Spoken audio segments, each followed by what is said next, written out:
I guess with Sean's husband had a hard time with his second shot. Mine too. He had 103-degree fever from us 24 hours. Wow. But I hope that doesn't happen to me. What time are you going to be there tomorrow, Mr. Corrigan? I might see you. I think it's 2-something, 2:30. I Okay. think. I'm there a little earlier. Hey, Dad. Hey, Sean, you okay? Yes, sir. I'm good. How are you? Just rushed. The doctor just left. I had to wrap my feet again. Okay.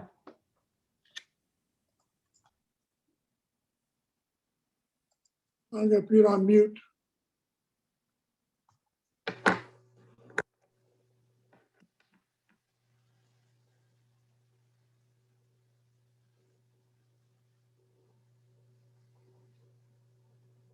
Looks like we also have Jeff, Tom Watson, Josh, and Gigi with us on Zoom, and I'm not sure who the phone person is on the phone.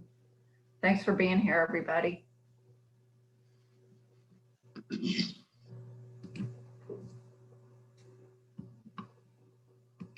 Hello, Mary Pat. Hey, Jeff. Good to see you. Good to see you. Kathy Marshall just said not to worry about the pledge. Bob must have come. Got it. You're off the hook. Thank you. Off the hook. Or thank you for letting me volunteer you. All right, it looks like we're ready to start. He's going to go live.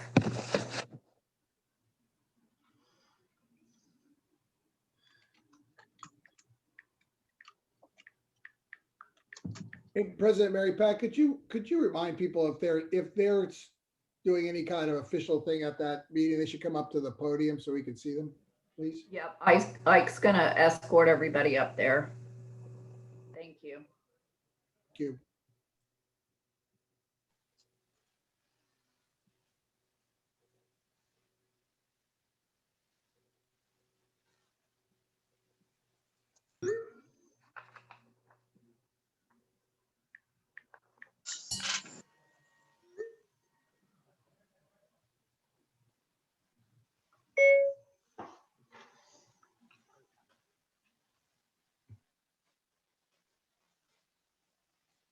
Welcome to the February 17th meeting of the Rotary Club of West Jacksonville.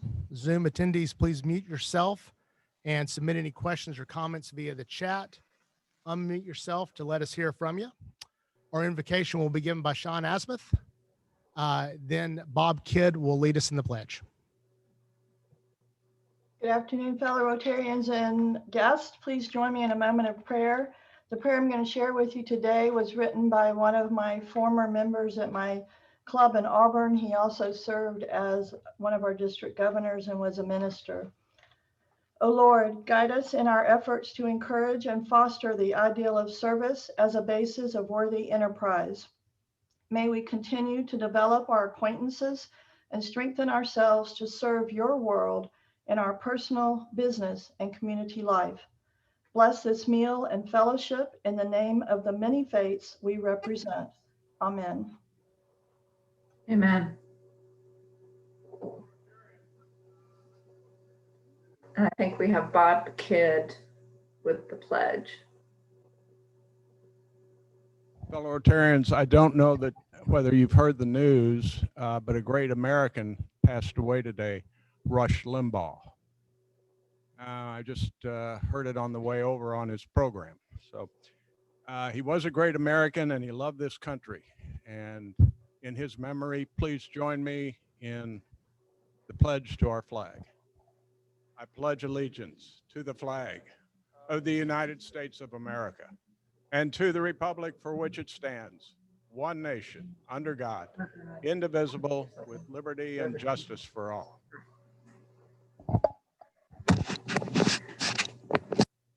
Thank you, Sean, and thank you, Bob, and thank you, Ike, for running the show in person. And welcome to everybody in the Timuquana Live and to all of you who are with us on Zoom. We have Special guests today. Well, we have lots of special guests today. Our district governor, Rich, is on. He's with us on Zoom. So everybody wave. And we have a number of special guests in the house. Tim Johnson, if you'll please escort our guests up to the podium. We have a presentation from Tim Johnson and our Rotaractors about the new mentorship program that we're doing with some of our Rotaractors at Edward Waters.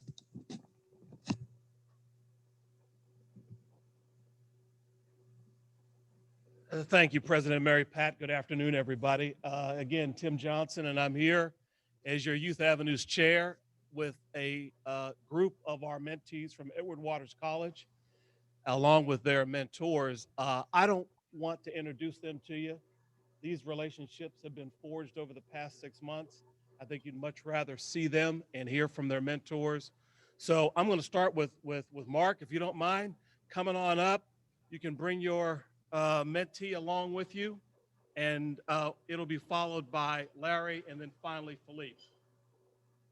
Hi, greetings, everyone. My name is Mark Eldridge, and I'm pleasure to introduce to you Creana Edwards, who's my mentee, I guess that's so. And it's just been this whole process has been a great opportunity. I think when you, all of you who in Rotary, you know, we're put service above self as our motto, and anytime you put service above self, we hopefully our motives is to do it for the sake of who we're serving, and it's not about us and it's about them. However, like, and every time we put service above self, we end up benefiting perhaps more than the people we serve. And I found that to be true with this mentor program.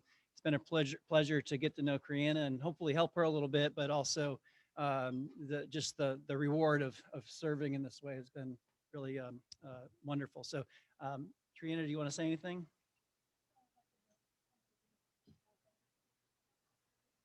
Hello, everyone. I am Creana Edwards, and I am a senior business administration scholar hailing from the great city of Lakeland, Florida. And I humbly serve as the first Queen of 1866 for the Edward Waters College. And I am grateful to be here, and I'm grateful to have Mr. Mark as my mentor.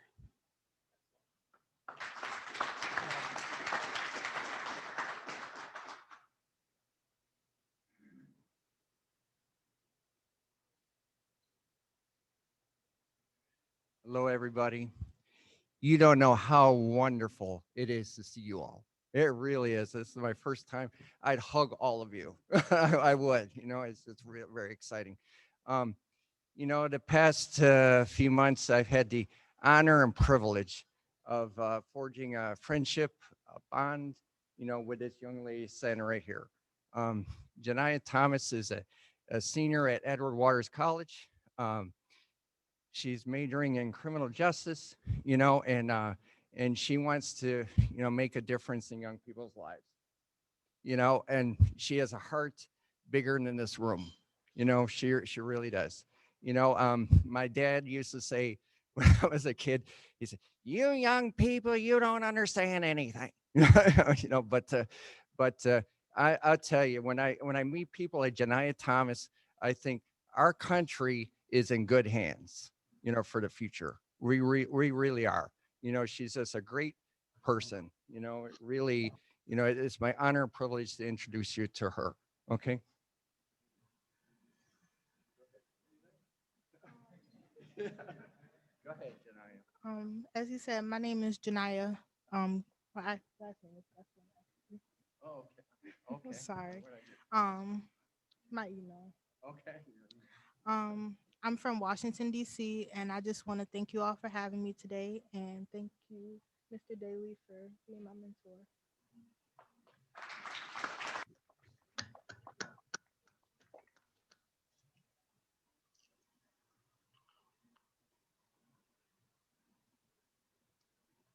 Hi, fellow members. My name is Philippe Gougemont, as some of you know. I've had the pleasure of getting to know Devin Hunter over the last several months. Devin is a very bright kid, and I've really enjoyed my time just getting to know him. He is the current president of the Rotaract Club at Edward Waters College, and he is majoring in mathematics there with a focus in robotics. and he has high hopes, looking to get into hopefully MIT. So fingers crossed. We'll see what happens there. And I've just been guiding him through the process in any way that I can. My emphasis in my studies was not robotics, obviously, or mathematics and financial services, but I did study that in high school, strangely enough. So I've been able to help him a little bit along the way. And it's been a pleasure getting to know him. Hopefully he'll leave like a lasting legacy with the Rotaract Club and Edward Waters, where they can build from. And because he did come in at a weird time in 2020 as a president, but he has done what he could along the way, like we have here. So my pleasure to introduce you to Devin Hunter. Hello, everyone. I just want to thank you all for having me. First of all, I want to say that, as he had just said, that the club it's been, difficult to, run, especially during these times of COVID-19, but we have been trying our best, and we have been able to do a few service projects, at least up to this point. And I'm honestly really proud of my members for, the grit that they've shown, through these tough times. And I just hope that, as I graduate and move forward with the rest of my life, that I can continue to serve others just in the way that, Philippe and the other mentors, and I'm sure rest of you all have done throughout your lives. And yeah, I just want to, thank you all for allowing me to be here, and also my members, and hope that this meeting is as productive as possible. Thank you.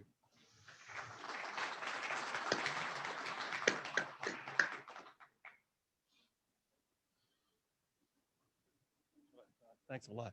So before I go, I want to acknowledge that we have a fourth mentor, who is Ron Roberts.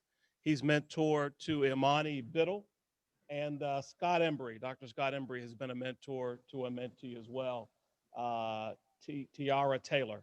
So just join me in thanking the mentors and acknowledging the hard work of these students that are in school during a very difficult time in our country, but they're persevering. Join me in thanking all of them. And with that, President Mary Pat, I'll turn the program over to Ike. Thank you, Tim, and thank you for all your work, and congratulations to the students for finding a way to continue their Rotaract Club despite these crazy times that they're in. And as seniors, we wish them all the best as they graduate and go on with the next steps. And thank you to the mentors who have taken that step to meet with the students as well. I wanted at this time to remind everybody that the District 6970 website has an incredible wealth of information available. There's webinars. Our international convention will be broadcast on Zoom. There are various speaker series that you can connect with. There's a job search link on the District 6970 website as well. And that's for people who are looking for employees, as well as people who are looking to advance their careers. So I encourage you to look at the District 6970 website, because there's all kinds of exciting programming.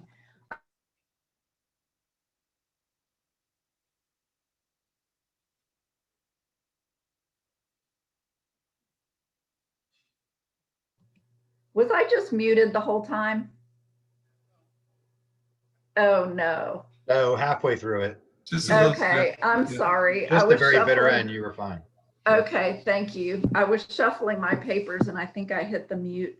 I just wanted to draw your attention to the Infinite Possibilities series on diversity, equity, and inclusion that's being presented by the district. They have webinars that are available on February 26th, March 26th, and April 30th.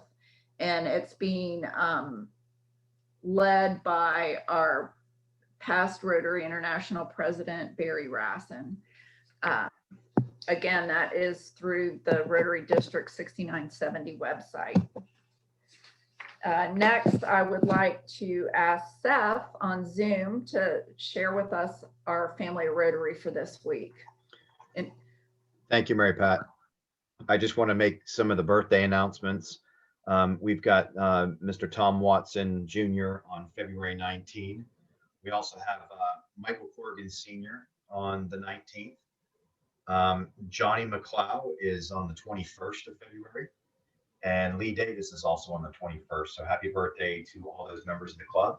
And I also want to share another quick tidbit that was shared with me that both Eric Sherman and Ike Sherlock are both attending the PETS or the President-elect training seminars upcoming. So that's a nice accomplishment for those two gentlemen to further engage and grow in their Rotary careers. So I just wanted to share that with everybody and wish everybody a great afternoon as well. Thank you, Seth. Absolutely. Yeah, if you will, everybody, please keep Eric and Ike in your prayers as they go through the PETS training. It's different this year in that it's completely on Zoom. So they'll miss the opportunity to engage personally with the presidents of other clubs, but it's an opportunity for our club, for the two of them to be able to attend together. And that's a tradition that we'd like to continue, where the president-elect and then the president-elect gets to attend together, and that will create some synergy and some planning abilities going into the future. Dane, are you available to introduce our guests and give your Sergeant at Arms report? Absolutely, President Mary Pat. Good afternoon, everybody. I hope that everyone had a wonderful Valentine's Day. I hope that everybody's had a great beginning to your week. Short program today. First, I would like to begin by acknowledging Pete Shutters. He's a visiting Rotarian from Mandarin. Pete, welcome, Pete. And I would also like to acknowledge Ken Baker, who has a guest with him today. Thanks, Dane. My guest today is John Sims, Vice President, Center State Bank. John. All right, given the distinguished company we have, I'm not going to burden everyone with a joke this afternoon. I would like to say, yeah, there you go. I would like to say just one more time, congratulations. Thank you to our Rotaract folks, our mentors. Tim has done an incredible job with that program. We look forward to one day welcoming you all as regular Rotarians. That would be great. And thank you so much. One more round of applause for them. All right, well, without any further ado, I'm going to turn things back over to President-elect Ike Sherlock, and he will introduce our speaker today. Thank you, Dane. I was looking forward to a joke. I've told the one you told last time several times because there's no F in broccoli. All right. It gives me great pleasure to introduce our speaker today. Our speaker today is Tim Johnson, but not that Tim Johnson. You thought you'd missed a memo, right? Our speaker today is Tim Johnson, who is currently the Senior Vice President of the Jacksonville Sharks. Johnson brings many years of professional sports experience to the Jacksonville Sharks organization.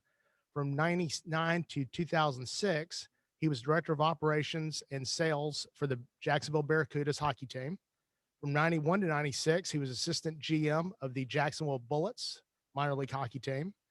In 1984, Tim was named Assistant Marketing Director for the Jacksonville Bulls of the USFL. And from 75 to 80, Tim was the General Manager of the Lakeland Tigers, the Detroit's Single A Tigers Single A affiliate, and as the GM of the Tigers.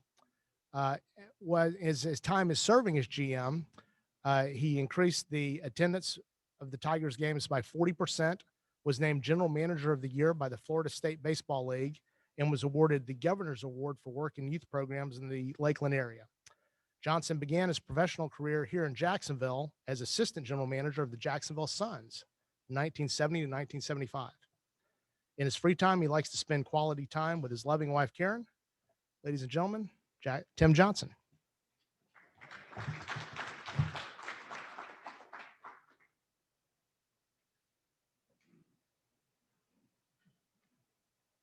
Thank you very much, Ike. Thanks for having us. And hear the name Tim Johnson get talked about, my goodness, you know, isn't it?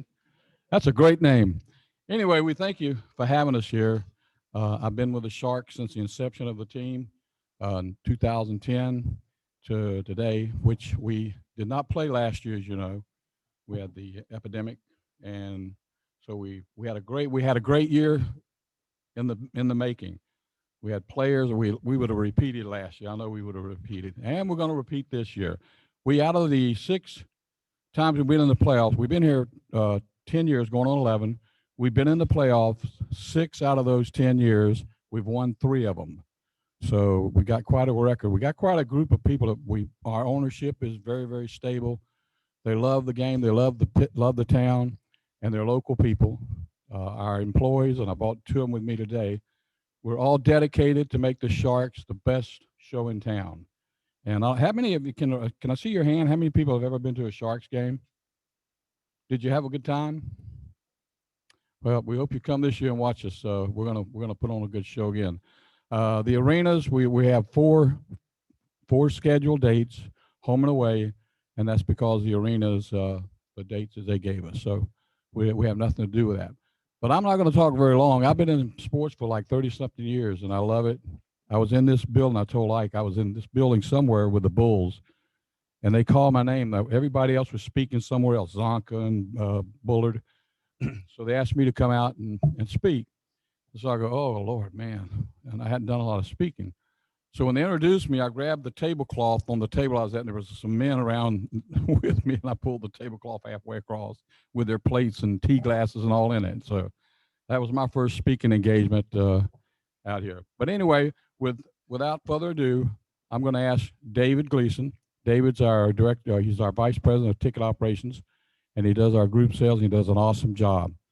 Dave, come up and talk a little bit about our group sales and all. If you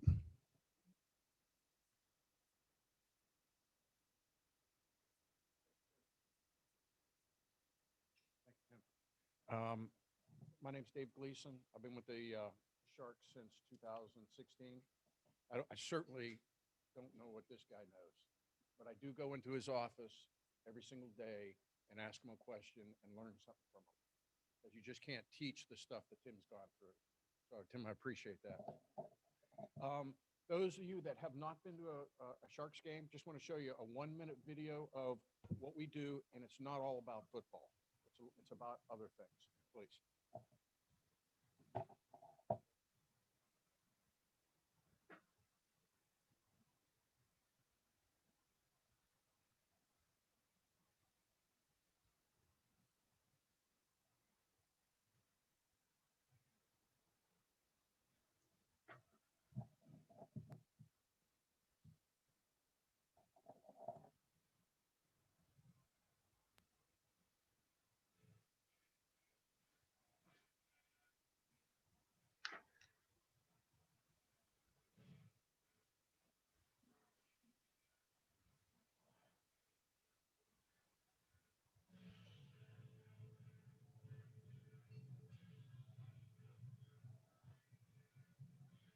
Can anyone else see this at home?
Thank you. Thank you very much. We, please. Actually, we don't call them cheerleaders. They're called a dance team. So, yeah, we, as Tim knows, we sell we have a football, we have football players, we have a mascot, we have a dance team, and we sell them as an experience, entertainment, all the same. So it's not just all about football. When those people that have come to our games, you've been to our games, there's something going on all the time. And that's what we want. We want a great, experience for the evening. We call it, it's a cross between football and a KISS concert. We're right in the middle. That's what our games are like. We have professional football players. Most of them have played in college, and a lot of them played in the NFL, Canada, and in Europe. And this may be their last hurrah. They still got a little bit of football left in them, and they play in the Arena Football League.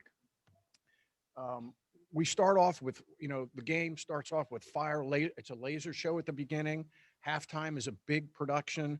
Quarter breaks, we perform. Every minute and 30 seconds, we set 4 of them every game, a minute 30 seconds each quarter to do something. Bring in a dance group, do an on-field game, let someone in the stands kick a field goal, throw a turbo toss through the goalposts, have people dance for your dinner. We have a floss cam. We let people do the floss dance. We call it sensory overload. We want you to be there like drinking water out of a fire hose. It's just coming at you all the time, and that's the entertainment we want to provide. Oh yes, and there's a football game too, a professional football game being played at a very high level. They are athletes. You couldn't really tell the difference between them and a Jaguar standing right next to them. They are just, for whatever reason, they didn't make that level, or they've been at that level and they're playing a couple more years. My duties with the football team are groups, starting with birthday, from everything from 1,000 people coming. They come every year, bring 1,000 people down to 10 people having a birthday party. So what we try to do is, what kind of experience do you want? The birthday party, all you have to do is call us. We have the tickets, the mascot, the food, everything there. It's all before the game. We bring 600 scouts to a game. We have them sleep over. Yes, and I'm the designated person that stays, but we bring 600 of them, and about 100 of the families sleep on the field. We have a movie, parent-approved movie. I think last season it was Shrek. But we get them into the game, a ticket, watch the game. We give them food, hot dog, chip, and a drink, a hat. We give them a patch for $18. Just want them to come to the game. The option of a Saturday night, we play Saturday nights, and at 7 o'clock in the summer. And you know what it's like in July, in the summer on a Saturday night. You got your choice of going to the movies or coming to the Sharks game. And it's always 68 degrees in our arena. And we think we do a better job of entertainment than the movie theaters. Another thing, so my job is, whether you have a church group, a corporate event, a club organization, alumni, reunion, just a group of friends, 10 or more, they go through our division, and we provide, what do you want out of the game? We don't want to just hand you 10 tickets. Would you like to talk to the coach before the game? Chalk talk? Would you like to be on the field, to hold the flag? Don't know if we can do these things this year yet, but we ask, what is the experience that you want? And that's what we want to provide. So anybody that has a business, we'd love to help you with that, with your employee events.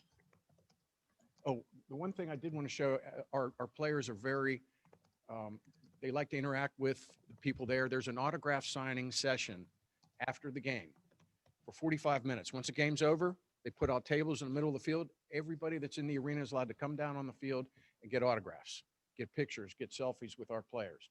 That's what we want. Each game has a theme. Like I said, some of the people have been here. This year we have got 4 games. We have education appreciation, and it's going to be a jungle theme. Star Wars, which is a big fan favorite. Military appreciation, which is always our biggest night. And then this is another fan favorite. You guys are hearing it first. Sharkaritaville, and that's going to be July 24th. You can imagine the music and the people be dressed up. And the idea is we want a good memory. Again, it's not just all about football. It's about a great memory, from the evening. The other thing, and I appreciate what we saw here tonight about doing stuff out in the community. This has been a tough year for us. We used to be out in the community 2 to 3 days a week at this time last year. And like I told my boss today, this is the first thing we got invited to in 2021. But we are very, whether it's the players, I mean, we've sent our players to the Episcopal Children's Services, the early Head Start program, to read to the kids in the morning. We go to Ed White High School and we talk to the sports marketing class. They have a sports marketing class. If there's something that you have that you would like the Sharks to be invited to, give us a call, because that's what we do. We want to spend a lot of time out in the community. That's pretty much it. Unless again, all you got to do is call us, and like I said, we want to have a great experience for you. Stephen Chatola, who's our director of multimedia, is going to talk to you a little bit about the team. Oh.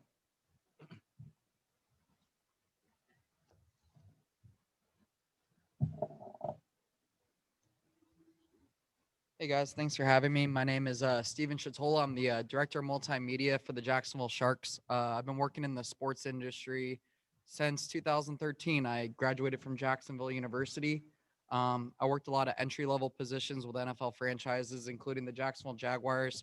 I spent 2 seasons with the New York Jets in New Jersey, and the Sharks actually offered me my first director position to have an actual management level career in the sports field. And I guess really just to credit these guys that have brought me on to assist the team. My role with the organization is I basically create all the creative content and the corporate content to assist with sponsorships and everything from groups to youth and community stuff as well.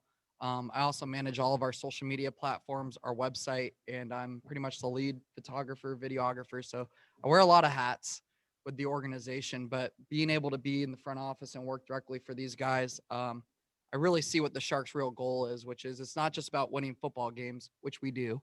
Not every football team in Jacksonville can say that, but anyways, but we're here to be a community asset, whether it's helping businesses meet other businesses. I was blown away at the relationships that David's able to bridge with our field suites of not just landing sponsors, but also getting sponsors of businesses to sit with other sponsors and enjoy games and see how they can help each other in business. So the Sharks games to me is not just a night out for family, but it's also a giant networking event that everybody here can take advantage of any Saturday night during our season. Like Tim mentioned, we have 4 home games this year, but we typically usually have 7 or 8. And so it's very cool to see the relationships that we're able to build with not only our corporate sponsors, but also in our community. We have a lot of great events. If anyone has children, we have youth football camp every year that David actually runs. And Tim oversees a lot of our dance team stuff as well. So we also have our junior attack dance camp that my daughter was in. And the cool thing I think about the Sharks compared to higher level leagues, whether it's Major League Baseball or the NFL, is the access that we give all of our fans, whether you're an upper level 400 seat fan to a front row fan. Everybody can come onto the field after a game and meet our players. I mean, we just provide access that you just don't get at those higher level venues and higher level leagues.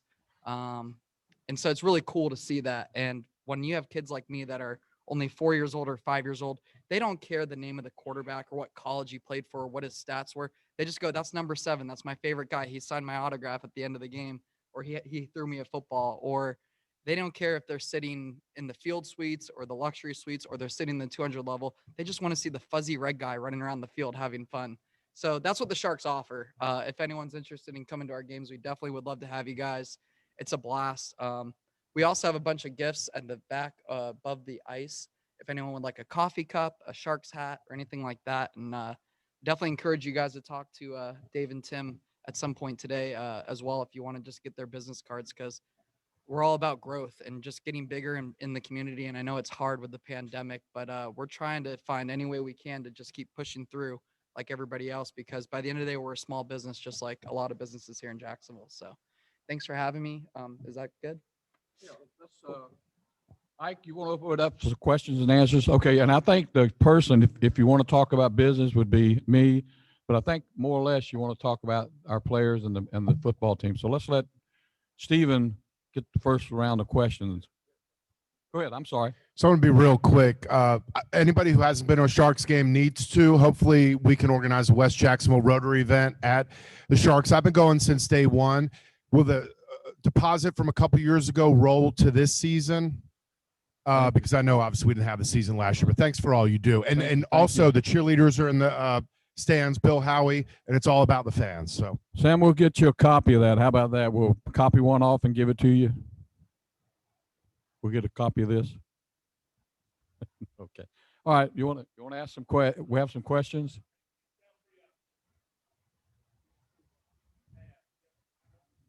We do. Our rivals, probably the Predators. Probably actually, there's 3 rivals. We got Columbus, Carolina, and the Predators. The Predators are our nemesis, though. They come up, they bring their fans, and they want to just take over the building, and our guys just don't let them. It's our house, and we're going to keep it clean. Any other questions for myself? Then I'll let Stephen, you can ask some questions about players and stuff.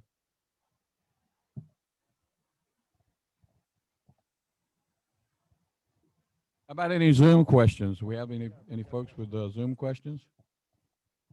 I'll jump in. It's more of a comment and to piggyback on what Ed just said. My husband and I had tickets with our daughter for years and before she went to college. And I will tell you, it was a blast.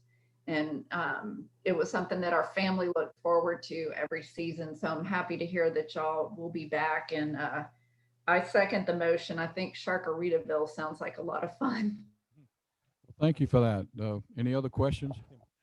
A question about the players. I am also a longtime Sharks fan, and I am a former president of Rotarites as well. And one of my gifts when I was the president was the group. We took a club night out to a game, and they actually got me a ball, a Sharks ball, and everybody in the club signed it. So now I still have that on my mantle. I love it. The players for the roster, do they come from all over the country, or most of them local? Maybe guys who didn't make the Jaguars team or recent college. Where do most of the players come from? So in arena football in general, and including the Jacksonville Sharks, a lot of our players come from we have guys like Damian Jacobs, who is one of the top Florida Gator defensive linemen, won a national championship. And we also have players that come from really small schools, local schools like Edward Waters. We have players that come to compete that are from high levels, low levels. Really, it's just typically a lot of people think, oh, you go to arena football because you want to go to the NFL. It's actually opposite. We actually get a lot of guys that got an opportunity maybe 1 or 2 years to play in the NFL, or they got into, they were undrafted, played 1 season and got cut. We offer an opportunity for players that don't want to end their career and they want to keep playing and still show that they have something left in the tank. Really, that's kind of how arena football is in the football world of the industry. It's not always a jump start like minor league baseball where you go single A, double A, triple A. Arena football is just is an extension of football careers for athletes if they want to continue to keep playing.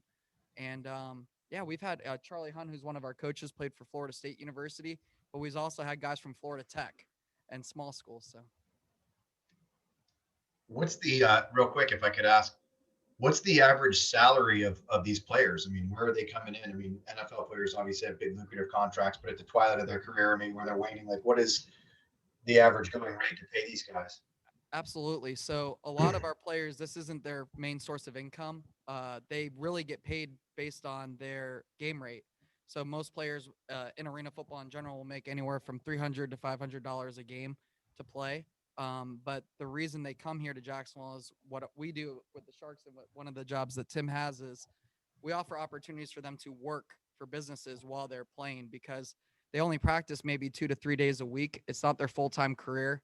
And games as well, the season is only so many months long. So it's not a source of income for them that they treat as it's really more of a bonus to work in arena football while also pursuing other careers. Many of our players are actually high school coaches or college coaches and things like that. So yep. When you talked about Charlie Hunt, are you referring to young Charlie who was a player? And Young Charlie, yeah, but his Okay. father has the same name. I think it's his, so Junior. His Charlie Jr. his father was my coach when I played high school at Yep. Episcopal. So Yep. great. One of the best men I've ever known, who's Charlie Hunt. Yep. So just Charlie's a good example of an arena football player. So Charlie played here in Jacksonville. His dad was a legendary player and an NFL player. I think he played for multiple NFL teams. Yep, exactly. And so Charlie competed at the high school level here in 2A. He actually didn't go to Episcopal. He played for University Christian, even though his dad was the coach at Episcopal. And Charlie was a all-state, I think, quarterback. But when he got to college, they told him he's not a quarterback, he's a receiver. And he didn't do well at the college level enough to get into NFL experience. So he ended up staying here locally, coaching high school while playing for the Jacksonville Sharks. And he had a tremendous arena football career, from being league MVP in 2018. And it's funny because he actually retired in 2017, came back to us in 2018. He's in his 30s, and coaches joke, they're like, man, you're better in your 30s than you were in your early 20s, because he ended up being all NAL and multiple categories, defensive player of the year and MVP before he retired. And now he's our special teams coordinator and our assistant head coach. Yep. Any more questions? Oh, go ahead. Oh, right behind you. How long are players typically with the team? Like I imagine it's shorter careers once they get to arena because they've already had time elsewhere. Yep. So usually they sign a 1-season contract, because sometimes we also have players that jump around between leagues. They'll play with us and then they'll try to go to the XFL, or they'll try to play in other spring leagues that are either before or after our season. But yeah, typically they sign like a 1-year contract. Very rarely there'll be certain players like our star center or a star quarterback where they might sign a multi-year deal. But in the NAL, which is the league we play in, the average contract length is 1 season.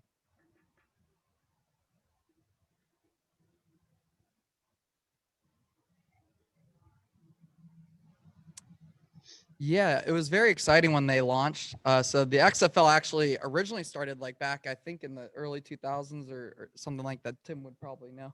But yeah, they relaunched. They had 1 season again, and then unfortunately they got shut down, mostly due to financial issues. But it sounds like with the funding that they would have with Dwayne Johnson and a lot of his investors, that they will launch. Although the last time I went to their website, it seems like it's pretty basic. So the one thing about that I noticed from working in football in general is, if you're not in the NFL, not every league is always going to be there. For example, we've been in the AFL and now we're in the NAL. The most stable football leagues that I've noticed have NFL only, really. There's a lot of leagues that they change their names or they change their 3-letter abbreviations, but they're all essentially the same. But we are proud to say that in the National Arena League right now, we are the largest league in our sport. And we have teams that have been around since the early 90s with the Orlando Predators, the Albany Empire, and now the Jacksonville Sharks. So we're pretty proud of the league that we're in right now.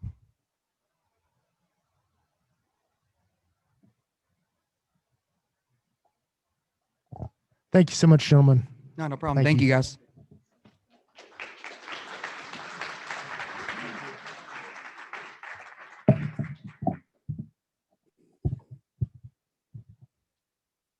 Thank you very much for sharing with us. And we love guests who bring gifts. So make sure everybody sees the gifts on the table back there. Get your Sharks swag. Next week, our speaker will be Tyler Newman, commercial real estate in Jacksonville. And it's very timely. The JBJ cover story, JBJ in the zone. Jacksonville's industrial real estate market is booming. So Tyler's one of the people that are making it boom. He's going to be our speaker next week. It'll be on Zoom only, and then we'll return the following week in person at Timuquana. Make sure that you get your registrations in on DACDB.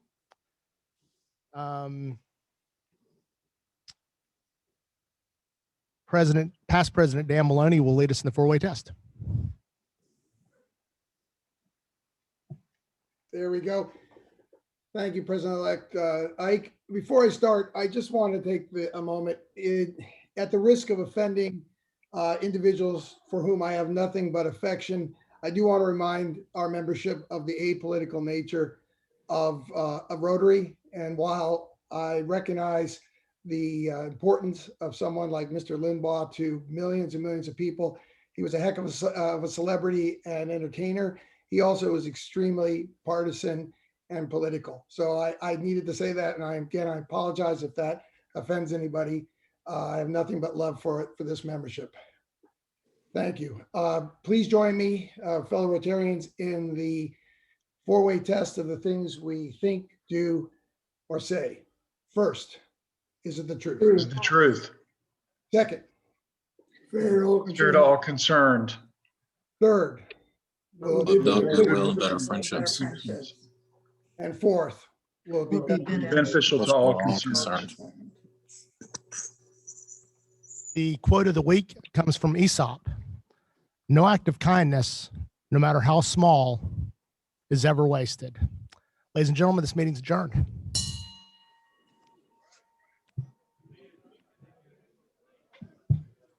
Bye, y'all. Have a good week. You too, Sean. Take care. Thank you, Sean. Thank you for doing the invocation. No problem. Good to see you, Big Mike. Good to see you, too. Bye, Dad. I don't even know you. Hey, thank you. Oh, absolutely. Thank you. Appreciate it. Alton, I heard you were in the feed store last week. Yes, thank you.